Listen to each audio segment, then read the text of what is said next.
Hey, so today I'm just gonna head to the storage unit and set up the back of my truck bed. It's a pretty minimalist, just truck camping setup that I built last summer. Has a drawer, two side panels, fits pretty nicely in the back of my 2018 Chevrolet Colorado.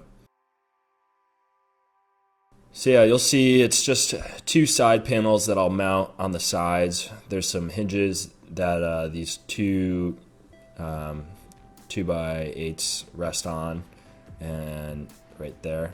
So it fits pretty nicely. Then I have these side panels that rest on top of them. They just slid in. That way, when you're sleeping, you have a place to put some things. So it fits pretty nice. You can see it's fitted to the side of the truck, and they have handholds on them. So if you ever want to pick something up or you're storing something in the side of the truck, it's easy to lift up. You don't really have to kind of get in there.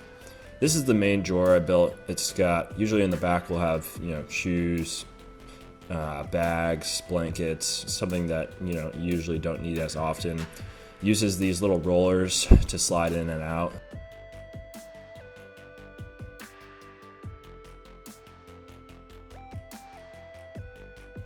In the middle, there's a little bit larger spots. Usually we'll put clothes in there, and in the front we'll have, groceries, food, grill stuff, things like that.